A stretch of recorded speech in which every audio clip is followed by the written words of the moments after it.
Hello अभिषेक। हाँ yes sir, मैं अभिषेक सिंह बात कर रहा हूँ। अभिषेक कन्हैया। हाँ अभिषेक कन्हैया। अभिषेक, आपका क्या वजह हुई थी, क्यों आया था रिजेक्शन आपके पास?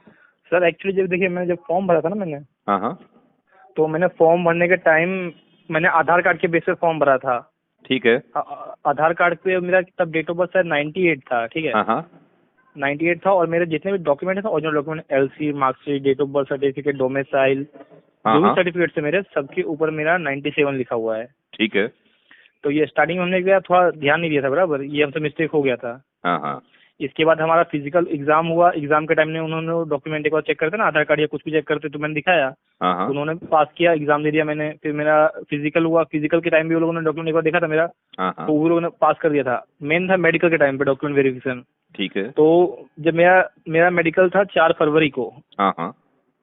तो जब मेरा मेडिकल आया ना, तो कुछ लोगों को मेरे को ये यूट्यूब पे जैसे वीडियो बनते रहते हैं ना, तो मैंने देखा यूट्यूब पे सब बढ़ के बोल रहे थे कि सबको डेट ऑफ बर्थ के लिए किसी को भेज रहा है, किसी को किसी और चीज़ के लिए वापस रिप्लाई ये रिटर्न कर दे रहा है। हाँ हाँ। तो मैंने 29 जनवरी को ही मैंने जो है ना आधार सेवा केंद्र में जाके मेरा जो डेट ऑफ बर्थ था ना 97, वो करेक्शन करवा दिया आपने? हाँ वो करेक्शन करवा दिया मैंने, ठीक है। ठीक है। उसका स्लिप मेरे पास ही था डीएमई के टाइम पे। हाँ हाँ। तो जब मैं डीएमई टाइम पहुंचा था, सबसे पहले लोगों ने डॉक्यूमेंट वेरिफिकेशन किया, तो मैंने उनको सामने से बोल दिया था, सर देखिए मेरा यहाँ पे 98 मैंने भूल से भरा गया था, हाँ हाँ। और जबकि मेरा हर डॉक्यूमेंट 97 है और मैंने चेंज करवा दिया है। ये देखिए सर, इसमें मेरा स्लिप भी है। ठीक है। तो उन्होंने स्लिप ऐड करने में कुछ बोला नहीं। मैंने बोला कि सर इसमें स्लिप ऐड कर, तो बोला कि नहीं नहीं ये चलेगा, आपने चेंज करवा दिया है ना, हाँ तो हाँ। ये तो माइनर पॉइंट है, ये तो हो जाता है अगर आपने चेंज करा दिया, अगर कुछ टाइपिंग मिस्टेक है बेटा ये। हाँ टाइपिंग मिस्टेक होता है ना, क्लरिकल मिस्टेक। हाँ हाँ हाँ। ठीक है, तो उन्होंने बिल्कुल बोला ठीक कि, बोला था। तो ये बोलते कि ठीक है चलो ये तो माइनर मिस्टेक है, हो जाएगा, आपने चेंज करवा दिया है, क्योंकि अगर आधार नंबर पे चेक करेंगे तो वहाँ 97 ही बताएगा। बोला ये सर 97 ही बताएगा वहाँ पर। हाँ हाँ। बोलते ठीक है कोई बात नहीं था। वहाँ से उन्होंने ओके कर दिया, मेरा ओवरवेट में दे दिया रिव्यू मेडिकल एग्जाम, री ठीक है। मेडिकल दे दिया मुझे हाँ हाँ। ओवरवेट में। तो मेरा ये ओवरवेट था, अक्टूबर को ही था मेरा ये री मेडिकल। हाँ हाँ। तो मेडिकल मेरा फिट हो गया। हाँ हाँ। मेडिकल फिट होने के जब सबका खत्म हो गया, 12 तारीख को खत्म हुआ, 12 नवंबर को मेडिकल सबका खत्म हो गया था, हाँ हाँ। री मेडिकल। हाँ हाँ। तो उसके 10 दिन बाद मेरे को ग्रुप सेंटर से फोन आता है, पुणे ग्रुप सेंटर महाराष्ट्र से। हाँ हाँ। उन्होंने मुझे क्या बोला कि सर देखिए आपका दोनों मिसमैच है। मैंने कहा, सर मैंने उनको पहले ही बताया कि मैं मिसमैच था।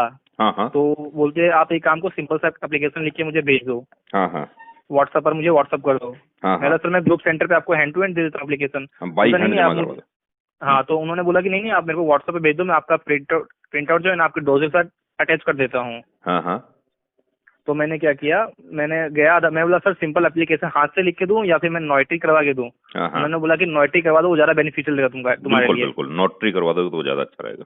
तो मैंने 50 रुपए का स्टैम्प पेपर पे उसको एकदम क्लियर कर एंट्री कर दिया कि सर देखिए मैंने इस तारीख को फॉर्म भरा था, जिससे मेरा आधार के हिसाब से फॉर्म भरा था, आधार पे जो 98 था उसके साथ फॉर्म भरा गया, लेकिन मैंने आधार सेवा केंद्र में 29 को ये चेंज करवा दिया था। ठीक है। अभी मेरे सारे डॉक्यूमेंट हाँ हाँ, वो सरकारी डिटेल लिख लिया आपने, डिटेल हाँ लिख दिया। सरकारी और सरकारी जो भी डॉक्यूमेंट है सबके ऊपर 97 है, और ये मेरा मान्य किया जाए, क्योंकि मेरा 98 भी एलिजिबल होगा, 97 भी एलिजिबल ही होगा मेरा। एलिजिबल होगा बेटा, क्योंकि आप तो यूआर हो, यूआर में आप 98 97 दोनों वही चीज हम देख रहे थे आपका। तो मैंने सर वही मैंने उनको बोल दिया कि सर, तो उन्होंने बोला ठीक है आप, मैंने अटैच कर दिया है। बाद में वो लोग क्या बोलते हैं कि आपने शायद जो ना हमारा ये जो एसएससी का फुल नोटिस आया था ना, हाँ हाँ। फर्स्ट नोटिस जो था उसमें 8वां आपने पैराग्राफ पढ़ा नहीं, उसमें लिखा था यू आर अगेन हाँ यू हाँ, एडवाइज दैट। नहीं, उन्होंने दोबारा फोन किया था आपको या अब ये लेटर ही आपको मिला है? डायरेक्ट लेटर मिला है मुझे सर। अब डायरेक्ट लेटर मिला। देखिए अब आप इसमें इसका जो है, अब आपको रिजेक्ट तो उन्होंने कर दिया। अब इसका और कोई समाधान नहीं है। आप जाइए दिल्ली हाई कोर्ट में, आप केस लगाइए। आप देखिए गांधीनगर भी आप केस कर सकते हैं। गांधीनगर भी केस कर सकता हूँ मैं? गांधीनगर भी आप केस कर सकते हैं, लेकिन गांधीनगर में आपको केस में थोड़ा समय लग जाएगा, और दिल्ली हाई कोर्ट में एक्चुअली डबल बेंच में इस प्रकार के केस लगते हैं। अच्छा। जो गांधीनगर में सिंगल में लगेगा। अब अभी देखिए कोरोना की वजह से क्या है कि कोर्ट में सुनवाइयां जो है वो जो बहुत ही जो अत्यावश्यक मामले होते हैं उनकी हो रही है। तो बेहतर ये होगा कि बेटा आप दिल्ली हाई कोर्ट में केस करें, आपको जो इसमें समाधान आपका हो जाएगा, क्योंकि ये एक क्लेरिकल मिस्टेक है, कंप्यूटर जो ऑपरेटर होता है उसकी मिस्टेक है ये। Yes sir. वही कंप्यूटर से जो ऑपरेट करता है उसकी मिस्टेक है। इसमें कोई इतना बड़ा इशू नहीं है। ये 97 की जगह 98 हो गया। आपका आधार कार्ड का जो प्रॉब्लम था वो, और आप ठीक है, आप 97 98 में कोई फर्क नहीं पड़ेगा, आप तो दोनों ही डेट ऑफ बर्थ में एलिजिबल हैं। हाँ, उन्होंने मिसमैच का रीजन दिया है कि आपका दोनों हाँ, मिसमैच है। मिसमैच हो सकता है बेटा, इस तरह के फैसले हो गए दिल्ली हाई कोर्ट में, जिसका डिस्ट्रिक्ट मिसमैच था, जिसका जो कोई दूसरा प्रॉब्लम था। अब आप घर पे बैठ जाएंगे तो देखिए आपका कुछ नहीं होगा। नहीं सर, उसमें मैं आपको इस सुबह मैंने जैसे मेरे को आया ना, तो मैंने मेरे फ्रेंड ये ना जीवन सिंह राजपूत करके, उन्होंने आपका वो हाँ यूट्यूब हाँ चैनल का एडवाइस किया कि पहले आप वहाँ देखो क्या है, उनको तो अपलोड किया है कि तो हाँ आपने हाँ, कुछ एडवोकेट वाला आपने अपलोड किया था जो एडवोकेट एडवाइस कर रहे थे। बिल्कुल बिल्कुल। तो उसी से मैंने नंबर आया को फोन किया, लेकिन आपने फोन उठाया नहीं, फिर मैं फोन रात बेटा को। इस नंबर पे क्या है ना कि कॉलिंग जो है वो पेड कॉलिंग है। इस पे देखिए मैं बताऊं आपको, क्योंकि अच्छा सर। इस पे क्या है, फालतू कॉल बहुत आते हैं। तो हाँ इस सर। पे जो जेन्युइन होता है, अब आपका पॉइंट आपने लिखा कि मैं ही अभिषेक हूं, तो हमने खुद से आपको चला के कॉल कर लेने के लिए मैसेज कर दिया था ऑपरेटर ने कि 10 बजे कॉल करेंगे सारा आने के बाद में।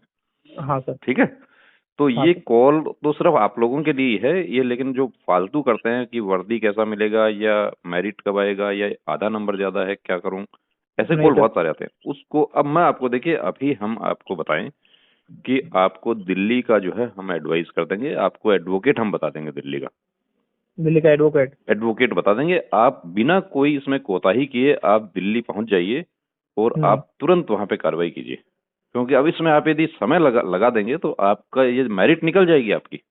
हाँ। मेरिट निकलने से पहले पहले आपका एक वैकेंसी के लिए स्टे होना जरूरी है, कि गुजरात की एक वैकेंसी को स्टे किया जाए। फिर सीआरपीएफ क्या उसमें जवाब देती है, क्योंकि ये तो ऐसा तो आज से नहीं हो रहा है, ये 2011 की एसएससी से ऐसा हो रहा है।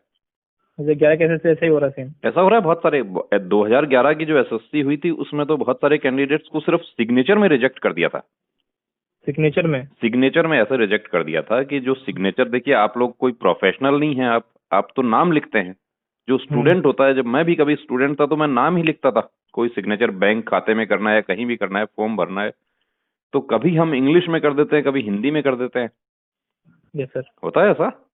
होता है ना सर। तो 2011 में ये जो एडवोकेट का जो मैंने आपको जो वीडियो, जो एडवोकेट सर का वीडियो है, हम्म। उन्हीं से केस करवाए थे हमने, जो इंटरव्यू जो है इनका, और वो केस जीत गए वो लोग, उनको केस जीत के वो लोग नौकरी कर रहे हैं आज। हाँ, नौकरी कर रहे हो लोग ऐसा। हाँ हाँ, बहुत सारा ऐसा मैटर है, और दिल्ली हाई कोर्ट में फैसले हो गए जो डिस्ट्रिक्ट वगैरह के जो मैटर थे, और दूसरे हाई कोर्ट जो रीजनल हैं, जहां पर देखिए दिल्ली में क्या है कि सर्विस मैटर के मामले जो हैं वो पर्टिकुलर एक बेंच है, जो जजेज जो है वो फिक्स है, उसके 2 जज की बेंच में लगता है, तो उनको क्या होता है, मैटर पता होता है उनको। अब अच्छा। एसएससी के फैसले उन्होंने कर दिए काफी, अब उन्हीं का ऐसा फैसला कोई हो सकता है उन्होंने कर दिया हो। आपका जो फैसला है ऐसा हम्म। उन्होंने कर दिया हो। अब आपको तो उन्होंने क्या किया, मेडिकल कर लिया था एक्चुअली। मेडिकल कर लिया था, कुछ रिव्यू में। कैंडिडेट, हाँ, रिव्यू भी कर लिया आपका। हम्म। अब कुछ कैंडिडेट ऐसे हैं कि जो ये रिव्यू मेडिकल नहीं कर पाए, वो रिव्यू का सॉरी जो डिटेल मेडिकल में ही उनको आउट कर दिया।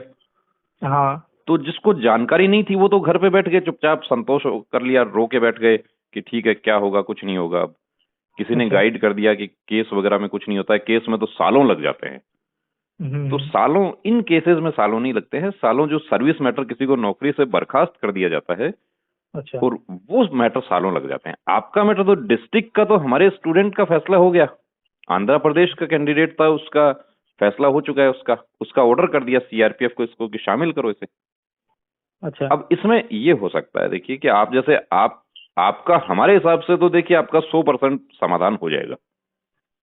अभी मैं तो आपको एज ए एडवोकेट की भाषा में नहीं बता रहा हूं, मैं तो आपको एक जर्नल बता रहा हूं कि ये कारण जो है, मैं तो कोई एडवोकेट नहीं हूं बेटा, मैं तो ये यूट्यूब रन करता हूं प्लस पढ़ाता हूं यहाँ पे बच्चों को।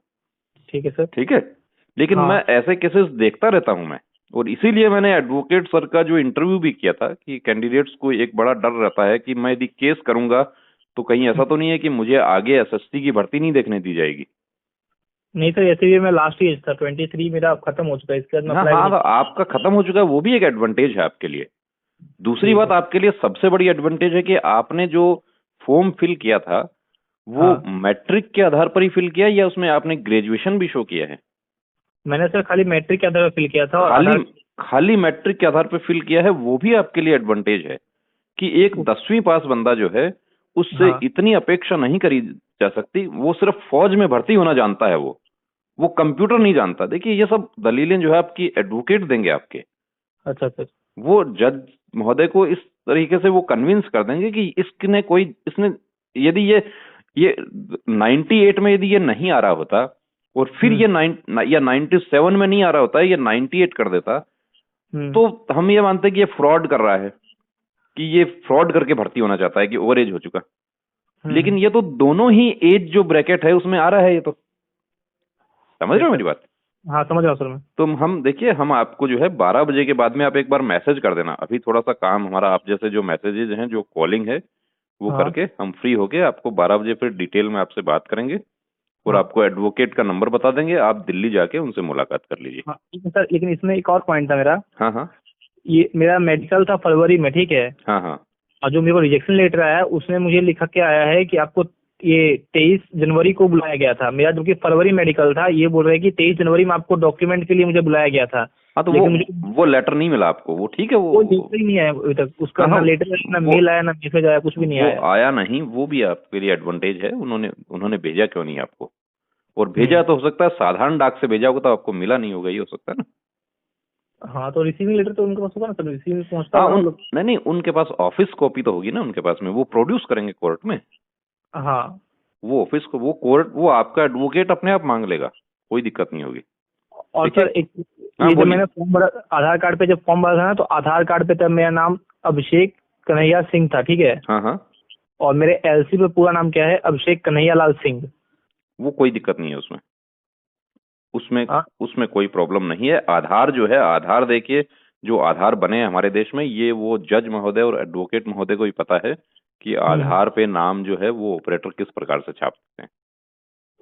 वही मिस्टेक हो, ठीक है ना, वो ऑपरेटर ऑपरेट करता है तो उसमें मिस्टेक हो सकता है, वो जेन्युइन मिस्टेक है, बोनाफाइड है, वो कोई दिक्कत नहीं है। ओके सर, ठीक है, अभी आप थोड़ा वेट कीजिए, हम 12 बजे आपको फिर से कॉल करते हैं। मैं सोचा, मैं मंडे को ग्रुप सेंटर नहीं है पुणे महाराष्ट्र, हाँ हाँ, मैं वहाँ पे जा रहा था एक बार कि एक बार जाओ। हाँ, अब आपको अंदर नहीं घुसने देंगे वहाँ पे, मुझे अंदर घुसने देंगे ही नहीं ऐसा? नहीं, अब आपको गेट से ही करेंगे, जो हो गया वो हो गया। अब आपका सिर्फ एक ही रास्ता है, कोर्ट से रास्ता है। देखिए, जो हम जितना जानते हैं उसमें सिर्फ और सिर्फ कोर्ट से आपको रिलीफ मिलेगा, और आपको कहीं रिलीफ नहीं मिलेगा। ओके सर, ठीक है ना। बाकी आप अपने परिजनों से राय करके तय कर लीजिएगा। गांधीनगर भी आप कर सकते हैं, लेकिन गांधीनगर वाला थोड़ा समय लग जाएगा, प्लस दिल्ली में आपका तुरंत हो जाएगा काम। गांधीनगर समय लग जाएगा, समय लग जाएगा बेटा, रिजल्ट निकल जाएगा तो उसके बाद क्या होना, फिर एडवोकेट भी ठंडा हो जाता है कि रिजल्ट निकल गया, अब क्या होगा। और ये रिजल्ट होने से पहले स्टे हो जाता है तो आपका काम थोड़ा जल्दी होगा। हाँ, क्योंकि अब यदि वैकेंसी पूरी फिल हो जाती है तो फिर एक कैंडिडेट को आउट करना मुश्किल हो जाएगा ना। और सर मेरे मार्क्स 52.8 है। कितना कट ऑफ से ज्यादा है? कट ऑफ से 1.5 नंबर ज्यादा है। 1.5 ही ज्यादा है? हाँ, चलिए, वो भी हम देखते हैं कि उसमें कितना कट ऑफ बन सकता है वहां का, उसके अनुसार आपको एडवाइस करेंगे। हाँ सर, ये गुजरात कट ऑफ 51.5 था। हाँ, कोई बात नहीं, हम करेंगे, आपसे बात करेंगे। ठीक है सर।